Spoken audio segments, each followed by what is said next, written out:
Welcome to the Startup of the Year podcast, where each episode we showcase exciting new companies from around the world. This podcast is produced by Established, creators of the Startup of the Year program.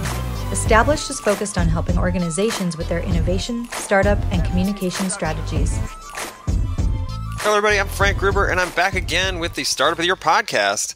Today we've got a special episode focused on U.S. veterans. I'm going to be joined by two veteran founders, Blake Hall and Kimberly Citizen. Both have started some amazing companies and they've worked on them for about a decade each. But first, we're excited to announce our .us Veteran Startup of the Year, which will be awarded at the 8th Annual Startup of the Year Summit produced by Established, which will take place in the fall. We'll have 10 companies of our top 100 finalists, which will compete for the .us Veteran Startup of the Year, which basically allows one of those 10 companies to win $10,000 of non-dilutive cash from .us. It also doesn't preclude them from getting additional prizes from the Startup of the Year competition itself. So if you're interested, if you know a veteran-founded company, or you're a veteran yourself and you have a startup, or you're a spouse or dependent of a veteran, you can apply by going to soty.link/SOTY-USVet.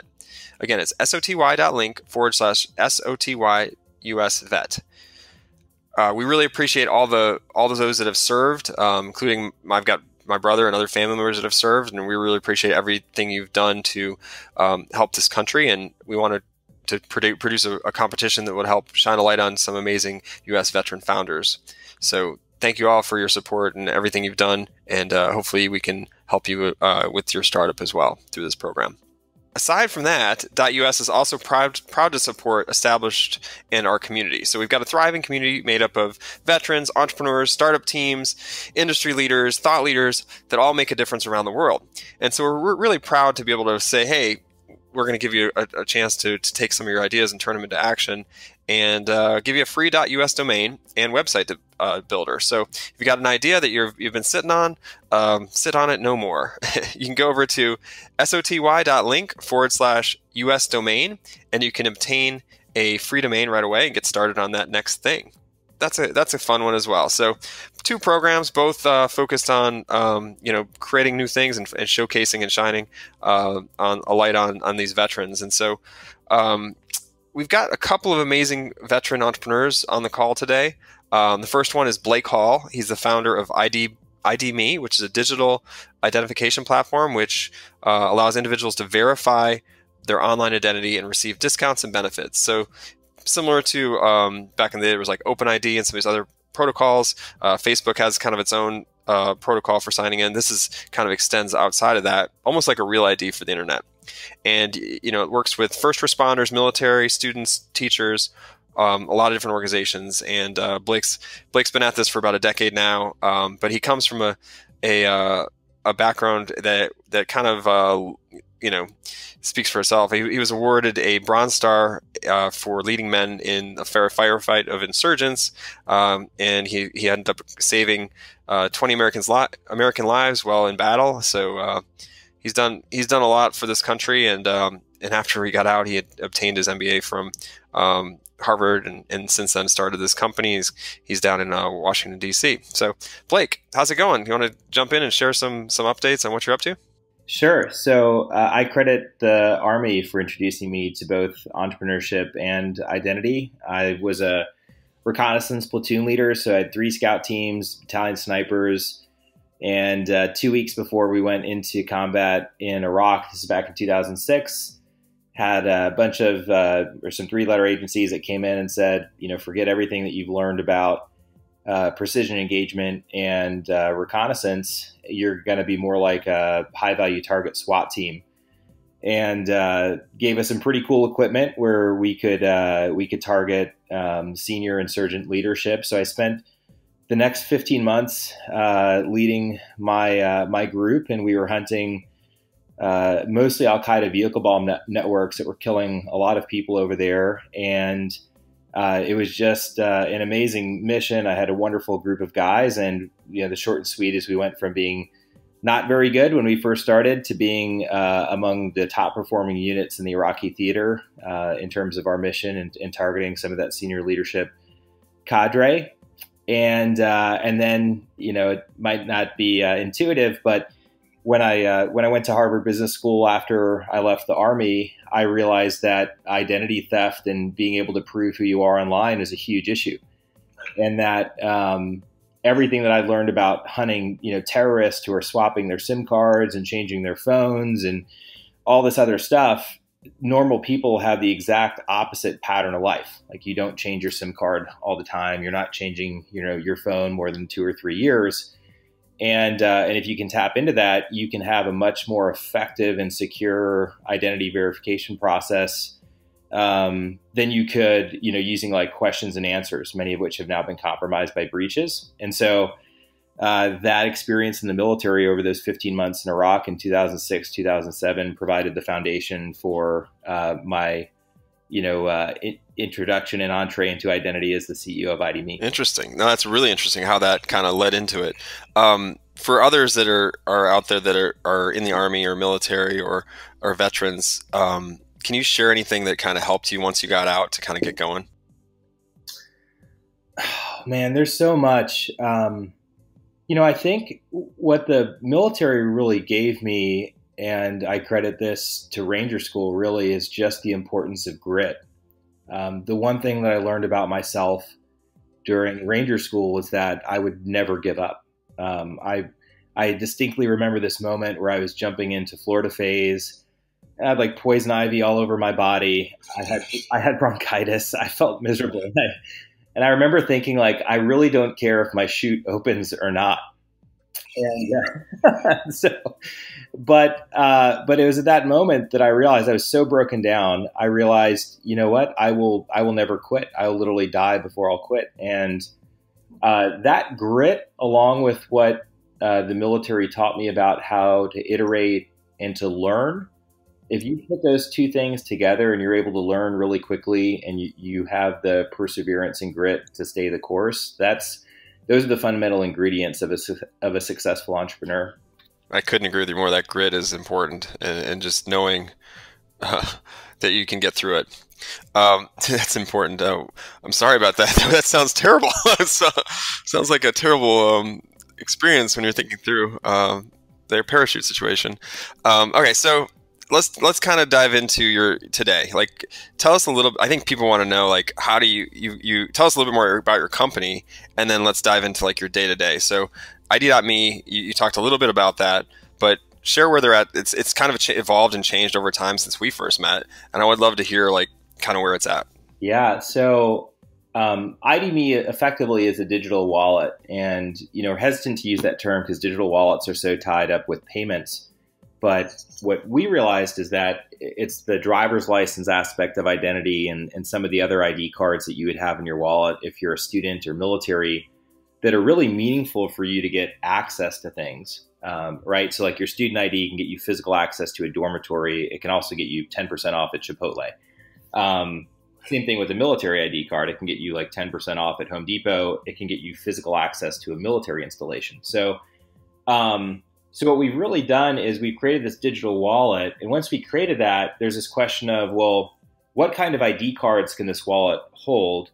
And so we went through a certification process with the federal government and the Quintera Initiative, which is this assessment company. And the short sweet is that we are the only identity provider that's certified to issue a NIST IAL2 credential, and I won't get into like the parlance other than to say that if you're familiar with like Real ID at the DMVs, it's like the digital equivalent of a driver's license in that respect. And once it's tied to your wallet, you can go anywhere where IDMe is accepted and simply log in as a consumer without having to reprove who you are or to set up another password or to enroll into multi-factor authentication.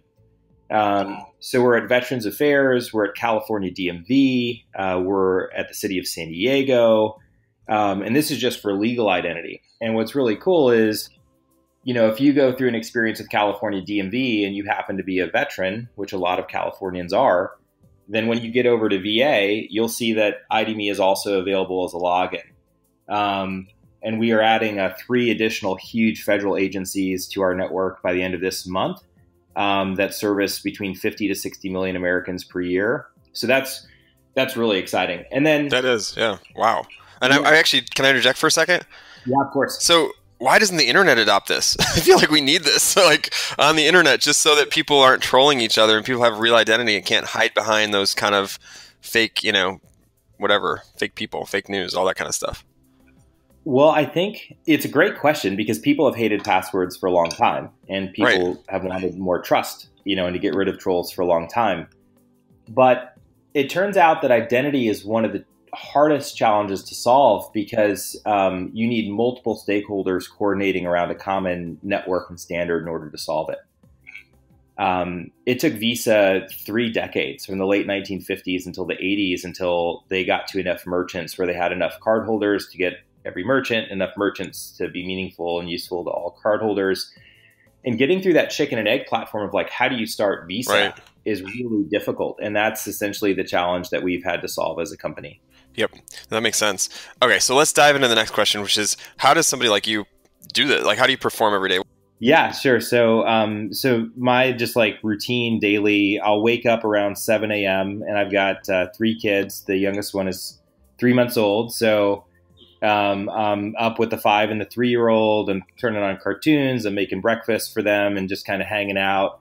Our nanny comes to the house at 8 o'clock, and that frees me up. So I usually grab some coffee, commute into the office. I'll listen to podcasts and things like that. I love like Tim Ferriss in particular, and some of the guests that he has on. It's just amazing, the insights. Once I get in, I'll sit down. I'll circle up with, especially if it's like a Monday, I'll circle up with different members of my executive team, both catching up one-on-one and then having a meeting so that I understand where everyone's at, if anyone's running into, issues. And then I, get into like my day-to-day triage of like, what are those, tasks that I might be working on. I'm usually super busy where my executive assistant has to remind me to eat around lunch. So she'll usually send me a text to say, can I grab lunch for you?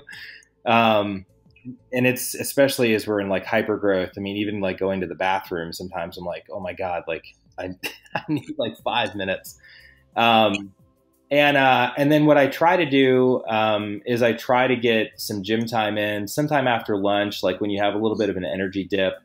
That's a great time for me to just be like, okay, like I use my highest functioning kind of mental acuity hours in the morning on the most important stuff. And then when my energy dips, like, let me go get, workout in the gym, get a little boost.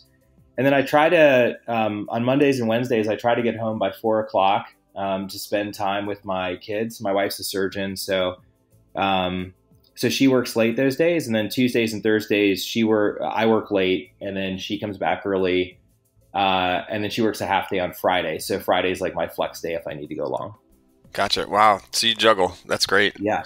Make it look easy. But remember to eat and go to the bathroom. Those are important. But I hear you. I understand what you're saying. So, okay, let's talk about ID.me now. And do you call it ID.me still or ID? IDMe. IDMe. Okay. Yeah. You don't, there's this silent dot. Yep. IDMe. Okay. Can you walk us through just like, if you were going to like sign somebody up, what's the user experience like? And can anybody, like, what do you focus on? You mentioned education, military. What are the areas now that you're working through? Yeah, of course. So the account process works, if you're familiar with Facebook Connect or Google Plus, it's the exact similar thing. You start with the password, and then you can lock your account down with multi-factor authentication, like a code generator app or your phone number and a 6-digit code, whatever. So that's like just how you create an account. We acquire about 90% of our users on third-party sites. So if you go to apple.com and you go down in the footer and you see their military and veteran program and you click that link, you'll see that we power the military and veteran verification where Apple gives discounted price points to military folks and to veterans. That's great. What's cool is that since we're 10 years into this thing, of all the users who are going through that flow, 82% of them at Apple were pre-verified in IDMe's network. So we've reached like really, really meaningful critical mass. We have 20 million users. We sign up over 30,000 users a day. And based on some of these new federal agencies and stuff that are coming on board, we expect that number to triple to about 90 to 100,000 users a day. we are doing some really meaningful work in healthcare. So we've credentialed about 10% of the active healthcare providers who have prescription authority to prescribe a controlled substance like a narcotic. And in that flow, those providers have to verify their identity against the NIST standards that I referenced earlier. But then they have to provide identifiers that let us know that they're a healthcare provider. It's not enough to know that, Frank is Frank or Blake is Blake. The question is this person also a medical professional? And so we'll collect like their DEA number and their NPI number. We'll do a call to Health and Human Services to say, hey, are these numbers valid? And do they correspond to the person who we just verified? And if they do, then we provision that individual's medical credentials within the IDMe wallet. So it would be like their status as a doctor, that they have a valid DEA number that allows them to prescribe, and we'll authenticate that provider to different electronic healthcare record platforms like Allscripts or Practice Fusion or Change Healthcare. And we'll say, look, this is a healthcare provider. Maybe they live in Maryland, they're an oncologist, they're in a DEA approved session. If they want to prescribe a narcotic to a patient online, they can go ahead and do that. And at that point, we're out of the loop. Whatever happens within the application that we authenticate to is totally between that app and that user. But we are the trust layer and really an identity utility that allows that application to know that they can trust that the user is who they're claiming to be. And so what's cool is that after that person's been enrolled, that healthcare provider can go anywhere else across IDMe's network and seamlessly log in, as long as the access policy is less strict than what the DEA requires to prescribe drugs online, which virtually every application is less strict than the DEA. Wow, so that's really great. And so kind of leads into right now, like this, current situation with the coronavirus and, the economic impact that's happening. I mean, it seems like you're diving right in an area that's pretty important. So with healthcare, I wanted to ask, how have you changed your company recently due to any economic or market volatility that we've seen because of it?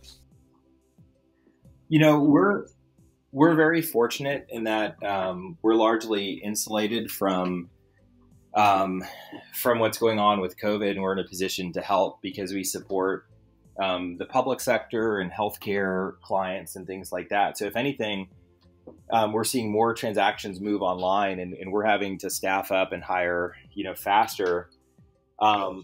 We've also did a really cool partnership with Slack to help healthcare providers.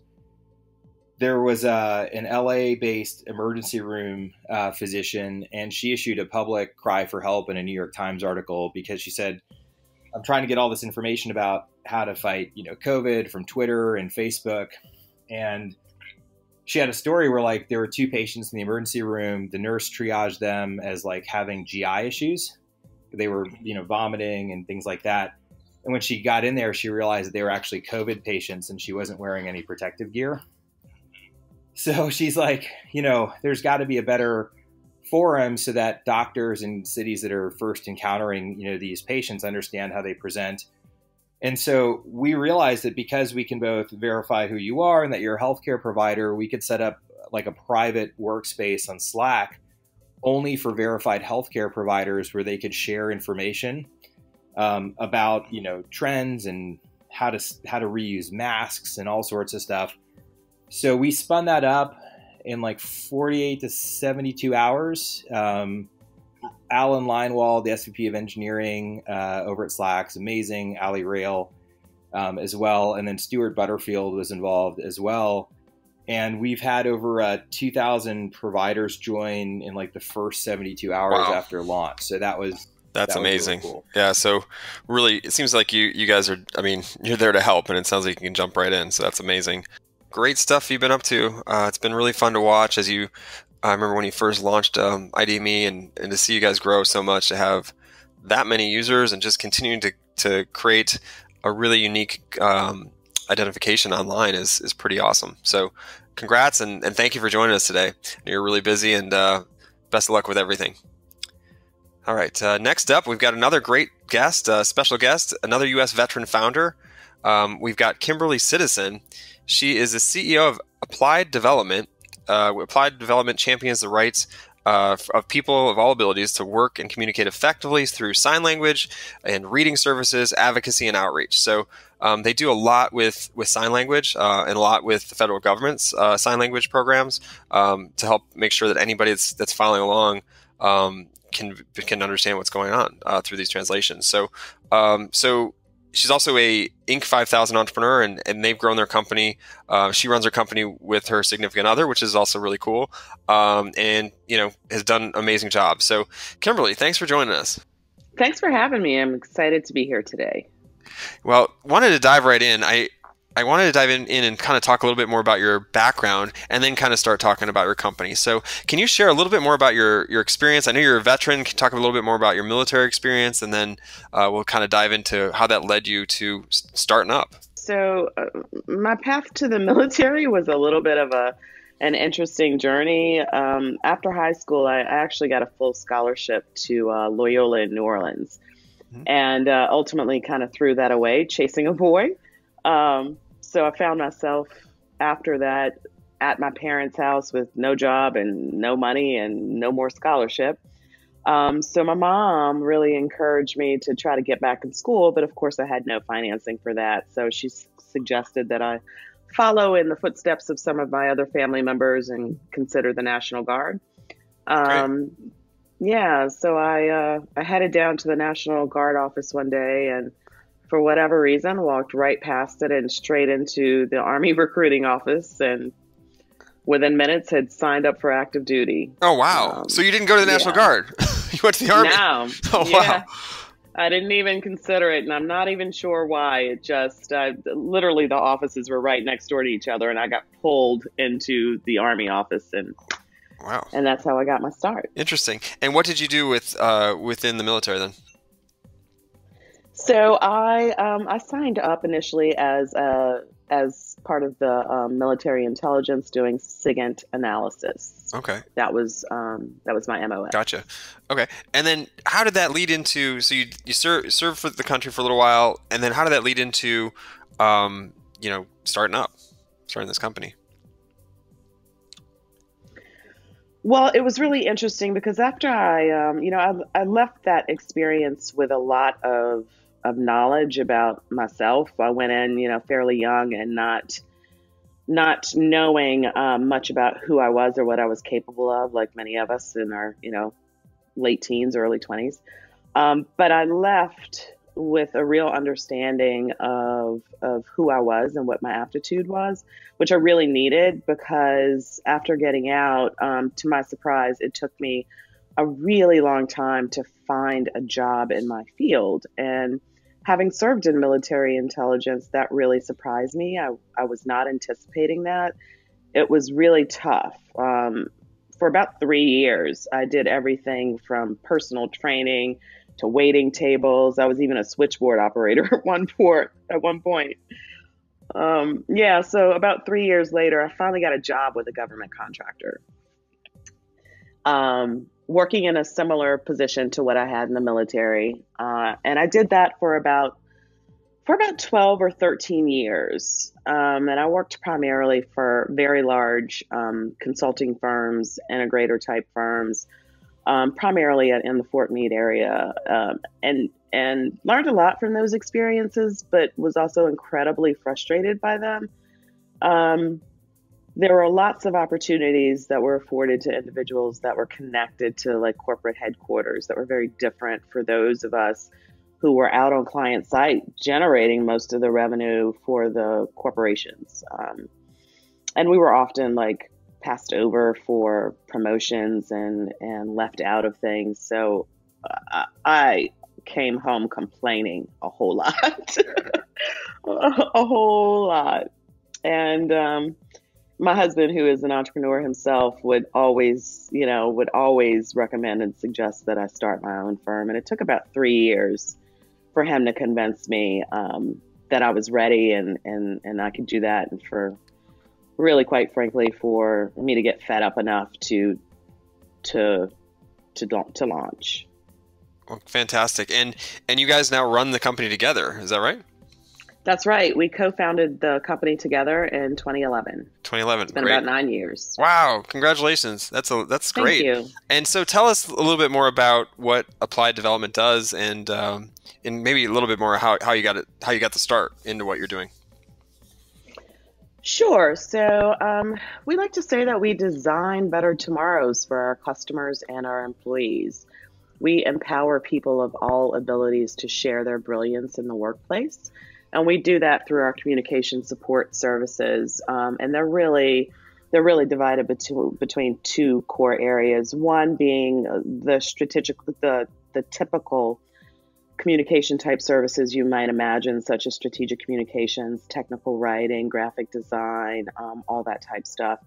And then what we call our reasonable accommodations portfolio, which is all about serving the community of deaf and hard of hearing, those who are blind or low vision, providing sign language interpretation services, reader services, and then doing outreach and advocacy for those groups as well. Wow. Okay. So can you explain for the folks that are listening, like a little bit more about what that means? So what the client kind of, I guess, relationship looks like who comes to you for these services and how do you guys work with them? And then what do you offer? So we are 100% federal right now. So our only customer is the federal government. We work in 23 federal agencies today. Wow. I'm sorry, 14 federal agencies today. That's amazing. Yeah. We've had quite a bit of growth over the last few years, so we're excited about that. So the way that we acquire our customers, which I think is what you're asking, a couple of different ways. One, we have a number of socioeconomic designations, which in the world of GovCon creates a bit of a competitive advantage for us. And so the government will often come to us because of that and ask for our help in this area. And then the other way that we acquire customers is by actively seeking opportunities and bidding on RFPs and RFQs as they come out. That makes sense. No, that makes a lot of sense. And okay, can you tell us a little bit more about I think the listeners out there want to hear a little bit more about your day-to-day. So you've run this company now 9 years. That's amazing. And you've grown it quite a bit. Tell us what the average day looks like for Kimberly Citizen. What time do you wake up? What's your schedule like?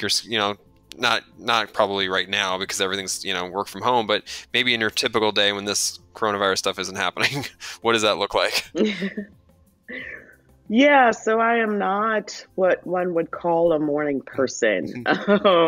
So I'm not one of the folks that are jumping out of bed at 5 a.m.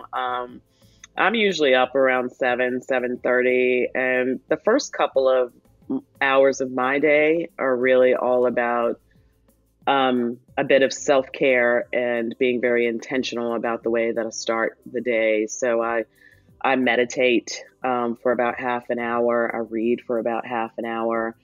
I do affirmations every morning. I'm not sure if you've heard of Wim Hof, but I do his breathing techniques for about 15 minutes every morning. I do the whole cold shower thing for about a minute.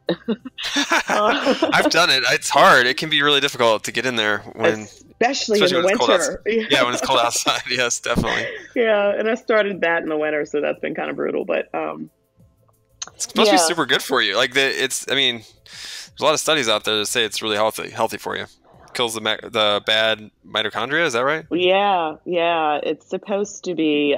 It's supposed to have many benefits. My stress levels over the past year and a half, in spite of our growth, have decreased tremendously, and I attribute a lot of that to the couple of hours that I spend every day being very intentional about how I'm going to start the day and how I'll spend my time for the day. So that's really important, and especially in this time of global crisis, I think that kind of stuff is super important. If you're not, you should be doing 4 hours now instead of 2, maybe, or whatnot. Absolutely. I think my blood pressure would be through the roof right now if I weren't being diligent in my practices. Yeah. Totally. Well, that's great. And that's a great tidbit for anybody listening that, put yourself first, create the foundation, and then obviously build a business from there. So, okay. So we're in a couple hours. We've taken care of all those things. Then you dive in. Anything else that, kind of stands out as far as your day to day? Yeah, so that's the way I start my morning, and I end that routine with, determining my priorities for the day. Especially right now, those can change. Prior to the situation that we're in, I'm primarily responsible on a day-to-day basis for strategy and business development. So much of my time during the day is spent on developing partnerships, cultivating relationships, developing strategy around our marketing and business development activities, and ensuring that our wonderful team is executing. Right. That makes sense. I guess, have you been impacted? I mean, or, from the impact of this pandemic? Like, have there been things that have changed? Yes. So our sign language services make up about 30% of our total revenue. Wow. And those services right now have decreased by 87% since this time last year. Wow. Yeah. So we're certainly seeing an impact there. Mm-hmm. And we have pivoted our service offering in that area a bit to include video remote interpreting. And so we're reaching back out to all those clients, reminding them that we're still here, that we can still provide that service, and offering an alternative platform so that our deaf consumers still get to actively participate in the workplace just like their peers. Right. Can you actually explain, how does that service work? So, like, if you're a federal agency, what are they, where are you sending interpreters, and like, how are they getting plugged into different components, I guess?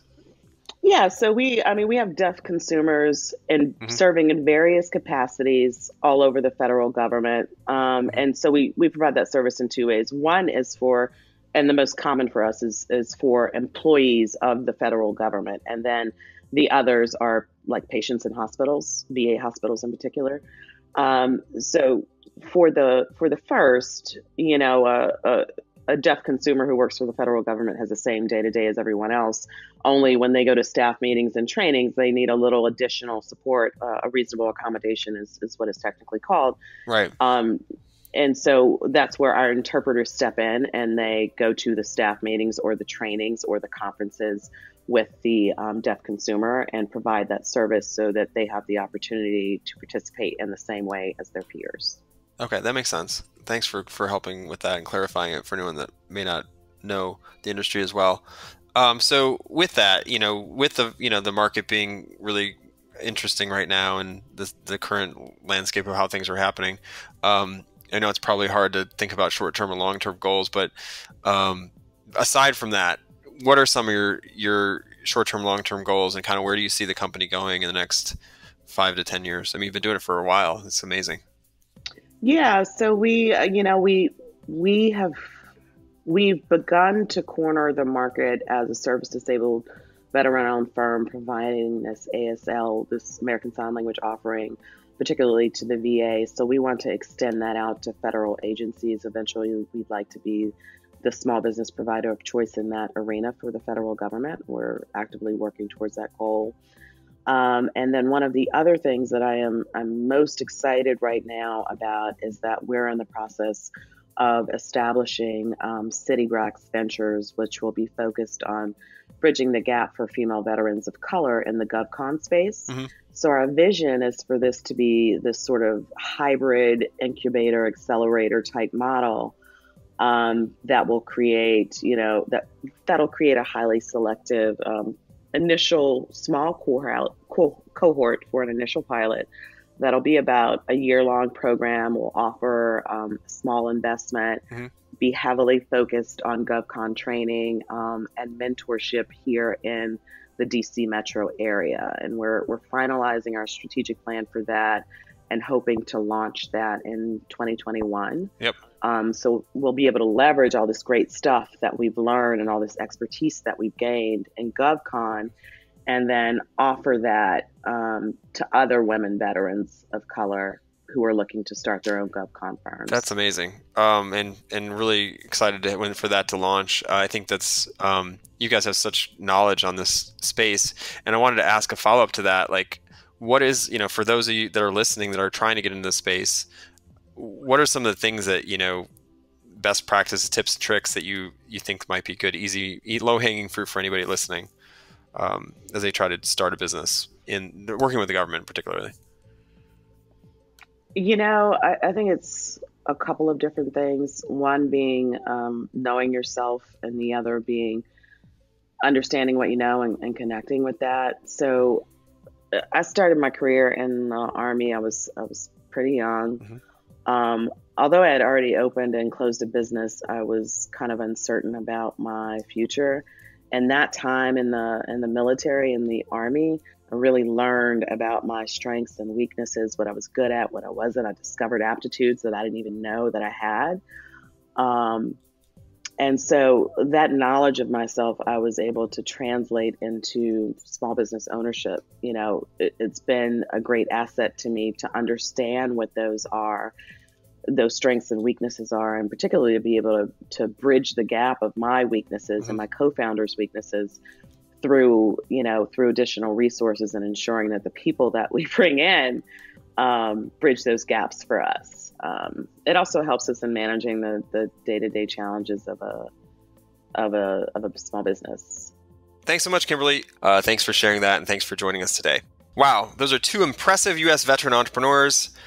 Really have built some amazing businesses in the last decade, and I look forward to continuing to watch and support what they're up to. And as I mentioned earlier at the top of the podcast, we're excited to be looking for amazing founders just like those two that we just talked to for our first ever .US Veteran Startup of the Year, which will be awarded at the 8th Annual Startup of the Year Summit produced by Established and taking place in the fall of 2020. So if you're a startup founder that is a U.S. veteran yourself, or you have a spouse or a dependent, and you're a spouse or a dependent of a U.S. veteran, we'd love to have you apply and potentially be a part of this program. It's to honor U.S. veterans and their families, as we partner with .US to offer this special cash prize, as I mentioned earlier, about $10,000 to the winner of this very interesting new competition.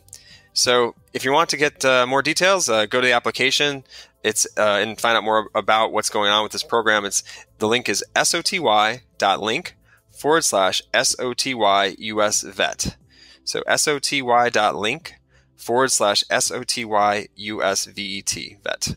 So lots of great companies have already applied, and we're looking for as many as we can find so we can have the best set and bring some amazing companies and award that $10,000 cash to the winner. So really great stuff, and thank you all that have served the United States and our veterans out there. Really appreciate it, and obviously to the families as well, because we know it's a commitment, not just those that serve. So thank you all. All right, before we sign off, I wanted to share a little bit more about what we've been up to with some of our virtual events. Over the last month or so, we've produced 2 virtual events, and we've got another one coming up soon. You can find out more details by signing up for updates over at the Established website. If you just go to est.us and then fill out the form, you should get some updates about our upcoming events. Our next one's actually showcasing a handful of startups taking on the COVID-19 pandemic. These are companies that have slightly pivoted or had products similar to the areas that we're in need right now. And so it should be really interesting. If you can join us live, that would be amazing, on April 17th, 2020. If you can't, don't worry. You can catch it later on our website as well as on our Established YouTube channel, which you can also subscribe to. All right, so if you want to sign up and be registered for the event, though, and learn more about the participating companies and the virtual presentation, to attend this event live online, that is, check out soty.link/startups COVID-19. Again, it's soty.link/startups COVID-19. You can register there. It's a free event. We'd love to have you join us and interact with the virtual conversation that's happening as we're producing the event live. It should be a lot of fun. All right. Well, thank you again for listening to this episode. Some great conversations we had with these amazing U.S. veteran founders. We've got a great U.S. Veteran Startup of the Year program that we're excited about, and we hope you share the news about, because we'd love to find the most interesting companies for that. And remember, keep on starting up. Thanks for listening to the Startup of the Year podcast. Be sure to subscribe, and we'll be back with another episode soon.